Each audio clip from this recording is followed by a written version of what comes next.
Good afternoon mga kadongyan! Wait a minute! Yun.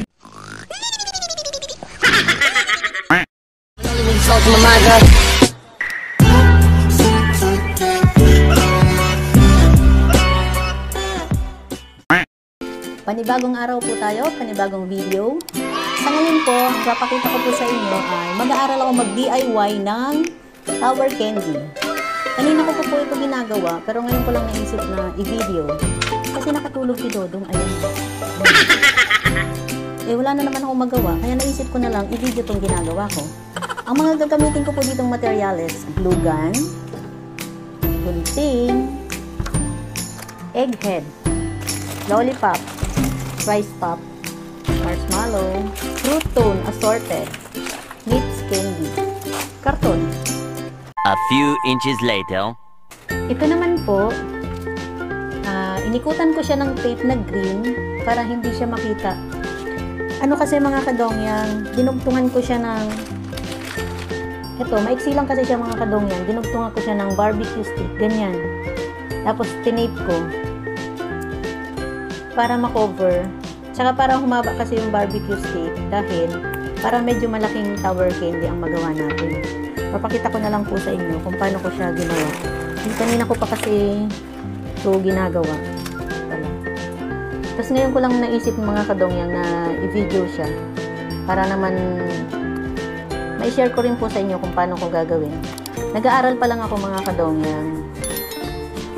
Naisip ko kasi mag-DIY ako ng candy dahil mag-birthday yung apo ko sa pamangkin.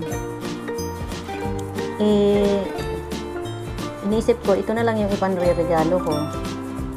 Yan, iniikot ko lang po siyang ganyan para makover yung stick.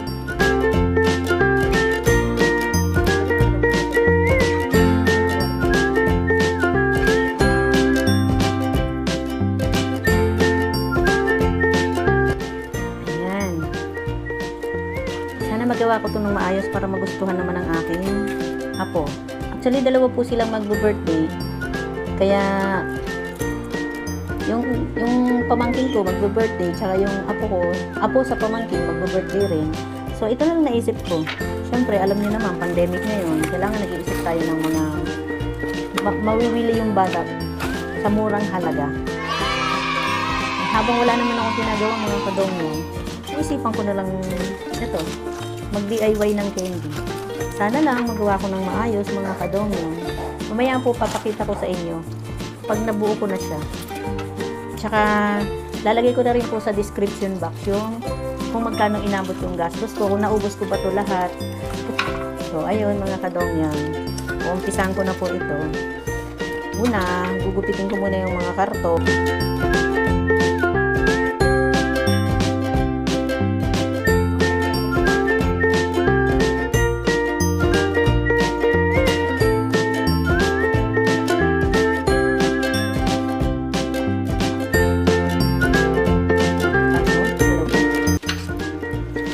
Bilog na to, diyan ko ilalagay kung ilang taon na yung mag-birthday.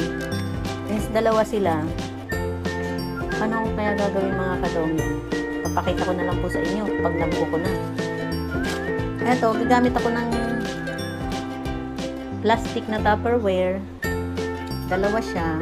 Kasi ganito yung gagawin ko mga kadongyang. Pagpapatungin ko siya. Ito yung pinaka-base niya para hindi siya matumba.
nagkakaporma na mga kadongyan.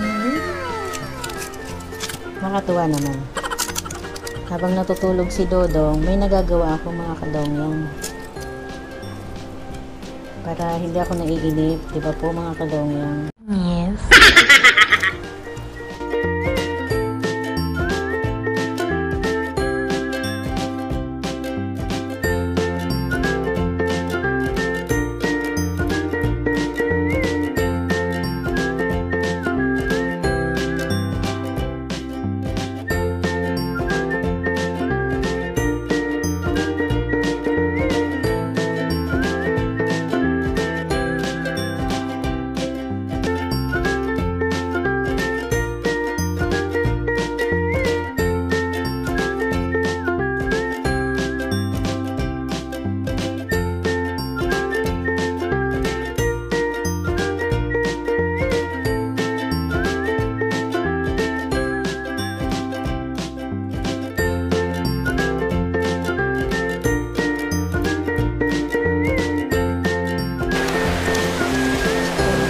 Ang gagawin natin habang pinatutuyo natin siya.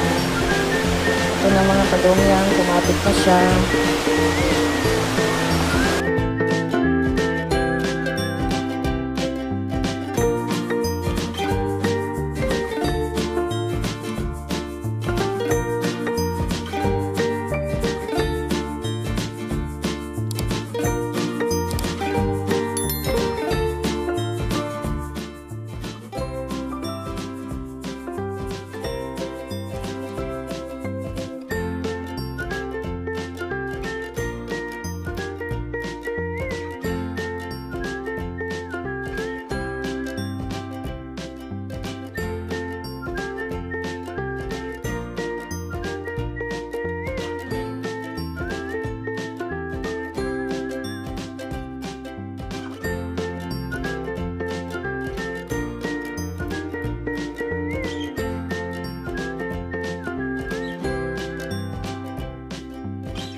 Two hours later.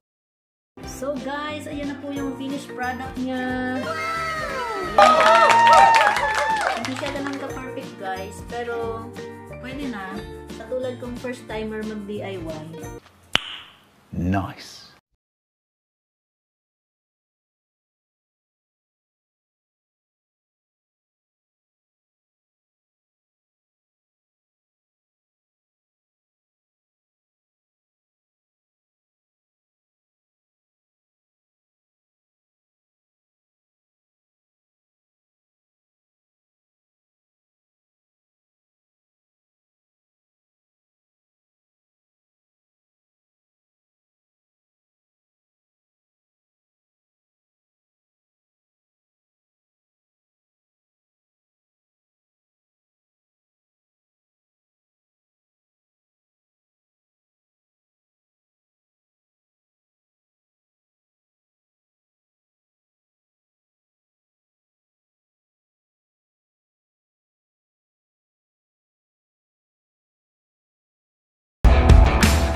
The next day.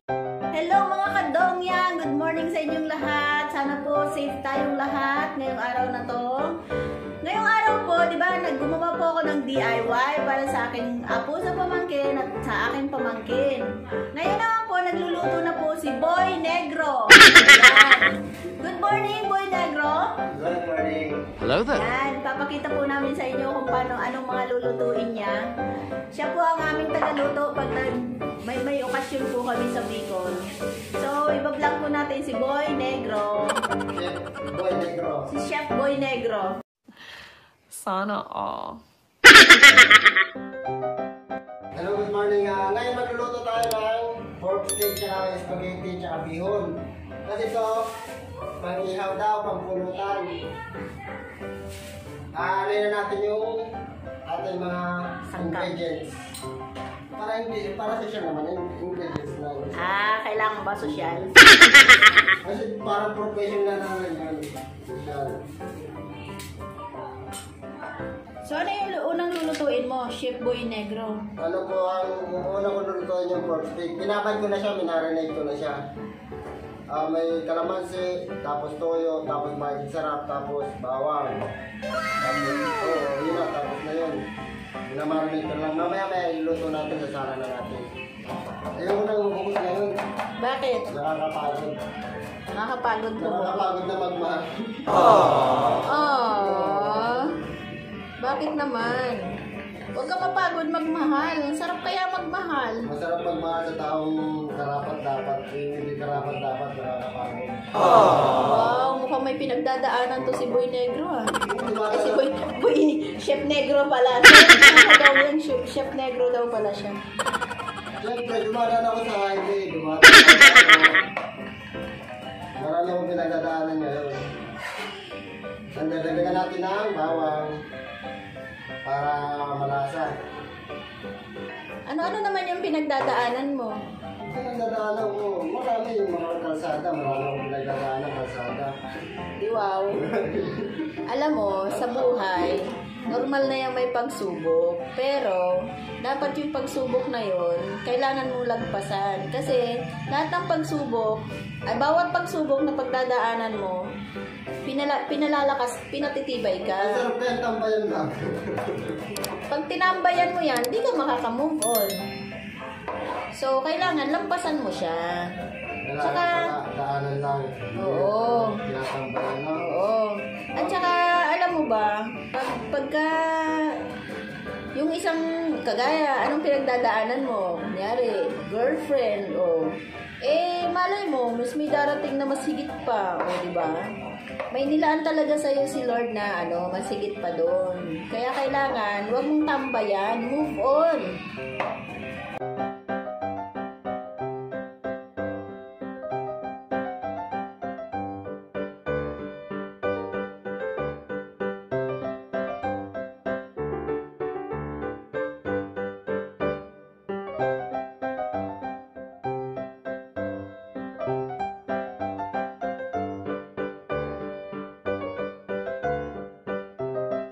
Na yan.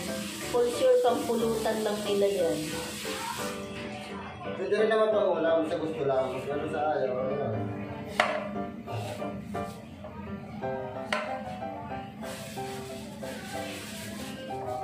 Ipapalaman nyo pa yan sa isda?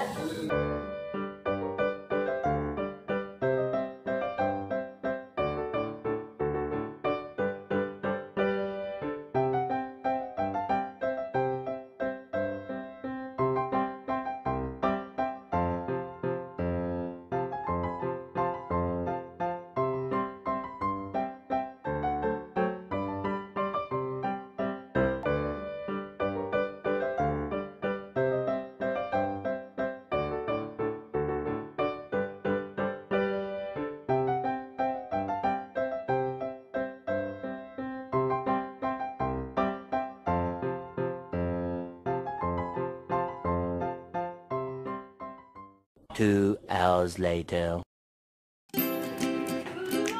So guys, tapos na tayo mag-decorate. Na-ready na natin. Parating na yung my birthday. Ayan na yung ginawa natin guys. Ayan.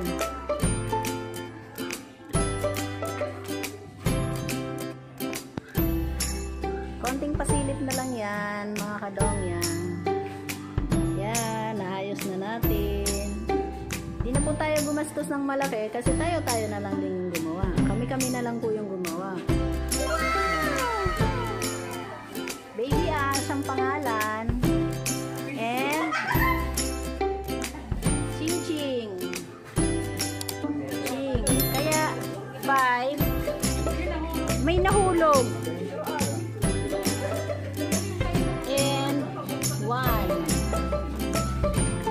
Ito po yung ginawa ng mga pamangkin kong cake.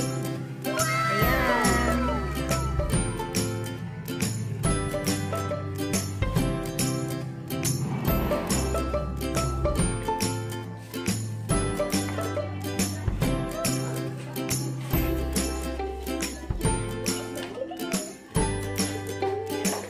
May mga konting regalo na rin po tayo. Diyan lang natin sa baba nilagay.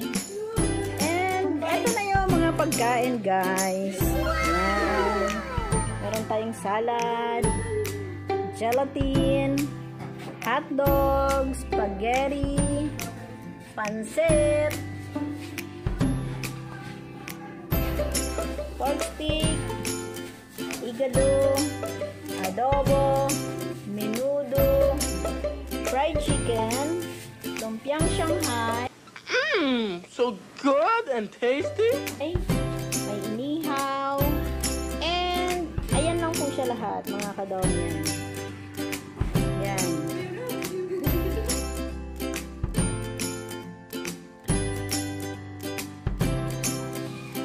Tapos na po kami.